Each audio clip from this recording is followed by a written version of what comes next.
नमस्कार दोस्तों, मैं नितेश मिश्रा हूँ। आप सभी देख रहे हैं द इंडियन ओपिनियन। स्क्रीन पर जिन शख्स को आप देख रहे हैं, आप सभी इनसे परिचित होंगे। अगर आप सभी इनसे परिचित नहीं हैं तो हम आपको इनकी पहचान बता देते हैं। ये दिल्ली के मालवीय नगर के बाबा हैं। वही बाबा जो बाबा के ढाबा के नाम से सोशल मीडिया पर कुछ दिनों पहले धमाल मचाए थे। बाबा एक बार फिर सुर्खियों में आए हैं। इस बार क्या कारण है जो बाबा पुनः सुर्खियों में आए हैं, तो हम आपको पूरा मामला बता देते हैं। कुछ दिन पहले बाबा जब सुर्खियों में आए थे तो एक युवक था गौरव वासन नाम का, जिसने बाबा का वीडियो बनाकर सोशल मीडिया पर वायरल किया था। बाबा उस समय ढाबा चलाते थे और पिछले लॉकडाउन के कारण किसी भी प्रकार की कोई कमाई नहीं हो पा रही थी। उनकी आमदनी लगभग ठप हो गई थी।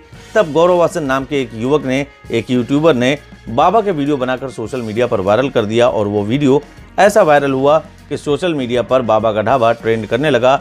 लोग हजारों की संख्या में, सैकड़ों की संख्या में बाबा के ढाबा पहुंचने लगे और वहां से सेल्फी खींच कर सोशल मीडिया पर बाबा का ढाबा हैशटैग के साथ वायरल करने लगे। आलम ये था कि वहां पर मीडिया के कैमरे और मीडिया का जमावड़ा भी पहुंचने लगा और इतनी भीड़ होती थी कि मीडिया के कैमरों को इंतजार करना पड़ता था बाबा से बात करने के लिए। लेकिन कुछ समय बाद ही ऐसा मामला सोशल मीडिया पर उजागर हुआ, जब इस युवक ने बाबा की मदद करने के लिए लोगों से पैसे की मांग की। लोगों ने दिल खोलकर दान दिया। सोचा एक गरीब व्यक्ति की मदद हो रही है।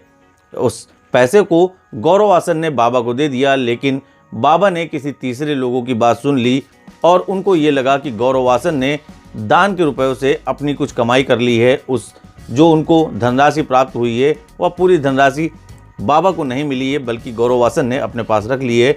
बाबा ने इस मामले में पुलिस में मुकदमा दर्ज करा दिया। गौरव वासन को जेल की हवा खानी पड़ी। हालांकि धीरे धीरे यह मामला शांत होता गया। कुछ दिनों बाद यह खबर मीडिया से भी गायब हो गई। अब पुनः यह खबर मीडिया में फिर आई है चर्चा में, तो उसका कारण है बाबा फिर कैमरे के सामने आकर उस युवक से माफ़ी मांग रहे हैं। अब ये माफ़ी क्यों मांग रहे हैं ये बताने से पहले हम आपको बता दें कि एक पुराना मुहावरा है, कनक कनकते सौगुनी मादकता अधिकाए, या खाए बोराए जग वापाए बोराए। कनक मतलब धतूरा, एक नशीला फल होता है, और एक कनक मतलब सोना, जो गोल्ड।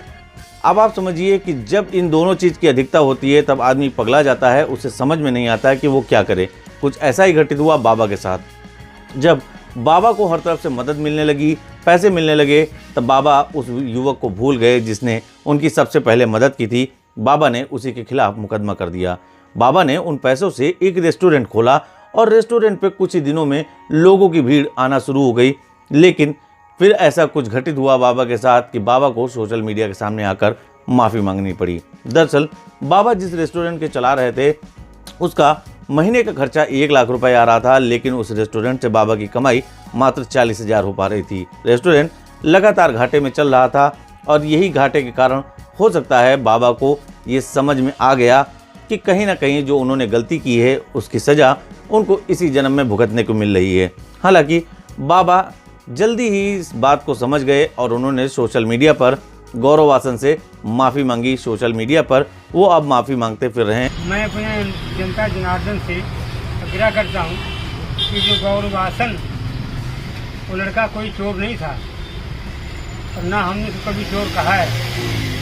बस हमारे से एक चूक हुई है कि जो हमने कहा कि गौरव वासन के हम नहीं बोला, गौरव वासन अपने आप आए थे और हम इसके लिए क्षमा मांगते हैं।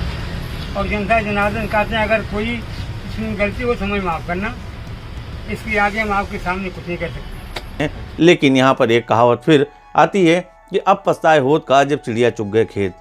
बाबा को तब ये बात समझनी चाहिए थी जब युवक इनकी मदद कर रहा था। इस युवक के कारण बाबा पूरी दुनिया में बाबा के ढाबा के नाम से फेमस हो गए थे और कुछ ही दिनों में इनकी आर्थिक स्थिति अच्छी हो गई थी। अब बाबा फिर अपने उसी ढाबे पर वापस आ गए हैं और वही साधारण सी जिंदगी जी रहे हैं। लेकिन बाबा को यहाँ पर यह समझना चाहिए कि जो व्यक्ति आपकी मदद करता है कभी उसके खिलाफ इस तरह से दुष्प्रचार नहीं करना चाहिए, अथवा यदि आप उसके खिलाफ कोई भी कार्रवाई कर रहे हैं तो सबसे पहले उसकी संपूर्ण जानकारी कर लेनी चाहिए। धन्यवाद।